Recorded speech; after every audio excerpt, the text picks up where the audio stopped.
When you're brainstorming a new game mechanic, do you ever feel like you're just smashing your head against a brick wall?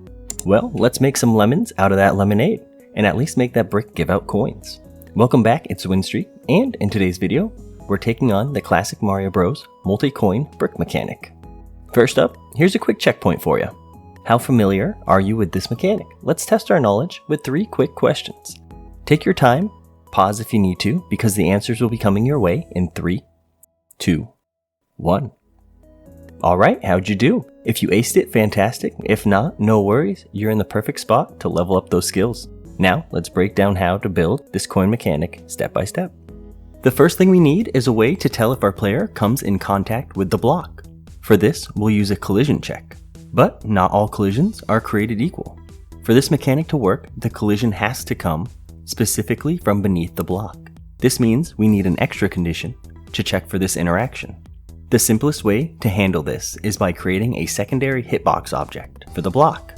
The size of the hitbox doesn't really matter as long as it handles 2 key tasks. 1. The placement. The hitbox needs to be just beneath the block, close enough that the player's collision box can hit both the hitbox and the block at the same time. Though a slight overlap is encouraged here, especially when you'll be working with multiple blocks.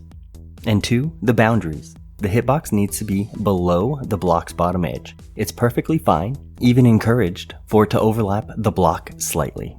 However, it may not extend past the sides or the top. This will ensure the block only responds when it's hit from below. The second thing we need is a timer to cap how long these coins are available. But there's a catch. If you look closely at the timer start action, it states that starting the timer will also reset it. Which means if the timer action gets triggered multiple times, the countdown will keep restarting. So to prevent this, we need to ensure the timer only activates on the first time our collision code runs. We can do this by giving our block object its own number variable, which we'll call collision counter. Every time our initial collision event happens, we'll simply add 1 to this variable. Next, in a sub-event, we can check if collision counter is equal to 1. If it is, we'll set an action to start the timer. But hey, when we created our collision counter, the default value was 0. Why are we checking to see if collision counter is equal to 1? Remember, the event sheet reads from top to bottom. So by the time our sub-event runs, the collision event has already triggered, incrementing collision counter from its default value of 0 to 1. So this ensures our timer is only activated once, right when it's needed. Looking back at our parent event, we'll technically be in collision with both the block and block hitbox for more than 1 tick. This means the parent event would end up triggering multiple times. Not only does this mean giving out more coins than intended, but it also risks breaking our child event. To fix this, we need to ensure the parent event only triggers once for each collision. Now that we've correctly created our timer, let's put it to use. First, we'll give our block a second animation. We'll call this bricked. Next, we'll create a new sub-event. This sub-event will check if the timer is greater than 5 seconds. If it is, we'll set the block's animation to bricked.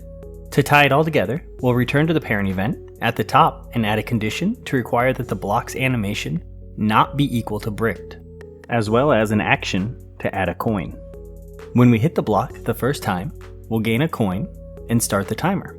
After 5 seconds have passed, hitting the block again will change the animation to bricked. And once block is bricked, it will no longer give out coins, no matter how many times the player collides.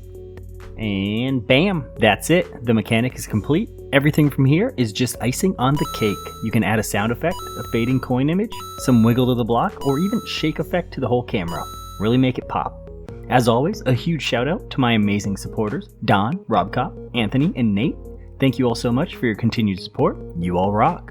If you've got an extra $2 lying around and want to join the ranks of the greatest people in history, feel free to check out my membership page. And if you're just sticking around because you're interested in getting your hands on a copy of the code from the project, there is a link conveniently located right beneath the membership link. But don't worry, the two aren't related. Simply head over to my itch.io page and grab it. And that's all for today's video. Thanks for watching, and until next time, peace.